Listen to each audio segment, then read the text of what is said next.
Concerning the specifics of this Malaysian airliner, naturally there's no proof, right? We even had this press conference, which I think was sort of a factional initiative, right? Unnamed U.S. intelligence chiefs said the United States, this was, last Tuesday? A week ago yesterday? U.S. intelligence chief said the U.S. has no proof that Russia was involved in any way in the downing of this plane. And there's also a real question, right? The Buk or SAM-11 or S-200 or whatever it is, missile launcher, these missile launchers that they all talk about, these are held by Russia to be sure, but they're also held by Ukraine. And those militaries were fused until the early 1990s. So a lot of them, they know how to use these things and what have you. And these primitive things that have been put on internet, YouTube, Twitter, all this proves absolutely nothing. The other thing, though, is the Russian accusation that there were Sukhoi 25, either one or two Sukhoi 25 jet fighters of the Ukrainian Air Force in this area. This has been now corroborated. There's a pilot in Germany who, I don't know, and I don't know what his track record is, but the argument can stand on its own.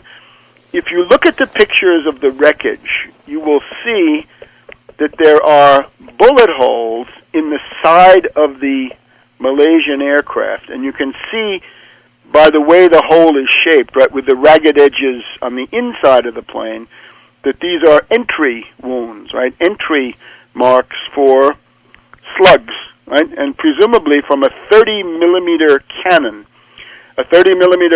which is mounted on the Sukhoi 25 jet fighter. The 30-millimeter cannon can shoot either a shrapnel shell or an explosive shell, and these are for tank busting, right? This is like the American Warthog system, right? So the Soviet, Russian, Warsaw Pact, Russia, Ukraine too. They have this too.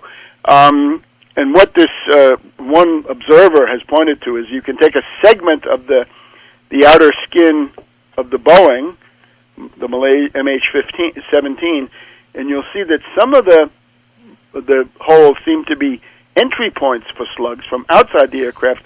Some of them seem to be exit points for slugs coming from the inside. In other words, that the plane was under fire from two sides, possibly.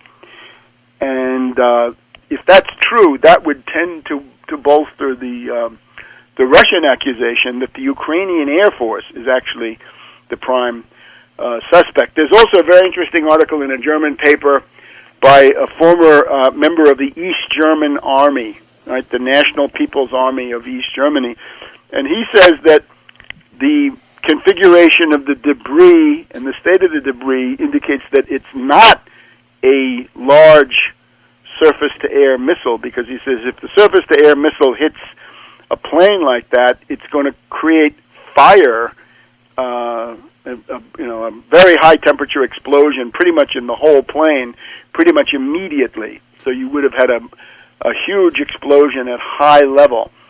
And in this case, that doesn't seem to be the what's observed. Now, obviously, all of this is on fragmentary data, but the other thing I would say about everything we've said so far, they're not worth World War III. And I point to this because we're living through the 100th anniversary of the outbreak of World War I. If you take a look at my website, you can see who did it. King Edward VII of Great Britain and his networks, his Freemasonic networks, things like Skull and Bones, quite frankly. These are the architects of this tremendous catastrophe that started 100 years ago and indeed has never stopped. Like everything after that, World War II, fascism, communism, Cold War, you name it, right? Cold War, right down to the present time. All of this comes right out of World War I, and this was the conscious goal of King Edward VII and his gang to do it. And this was an international network, existed in France, Russia, in the United States, certainly, all over the place. And they wanted this war because they thought Germany was challenging British world supremacy. similar to today, and war was better in their eyes. Now, we're now in the nuclear age. War cannot be seen as better, if it ever could. So I would just urge people, if you haven't looked at that old movie, The Day After, look at it. And then look at those fascists in Kiev, and you ask yourself, is it worth it? Look at your kids if you have any. Look at your grandkids if you have any of those.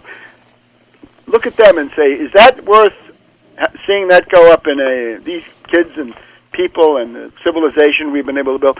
Is that going to go up in a thermonuclear fireball because there's some damn gang of fascists in Kiev who have their political adventurous demagogic careers going?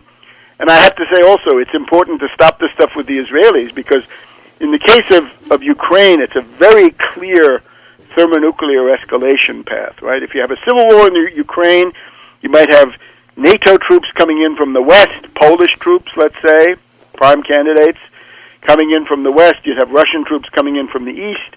The Russians would have nuclear weapons from the word go. The Poles would demand the U.S. nuclear umbrella. And you go right to thermonuclear escalation, right? Stephen Cohen, professor at NYU and Princeton, now retired, says this is likely to lead to tactical nuclear warfare. Well, once you get to tactical nuclear warfare, hold on to your hat, because the strategic exchange is not far behind. So is that worth it? Is that worth it to go along with Rachel Maddow and these other foaming Russophobes who obviously they hate Putin because of some of his domestic policies? Is it worth it? Is that worth World War III, to meddle in the internal affairs of Russia, or the Russian sphere as it's been accepted? Under Yalta, that was their sphere. So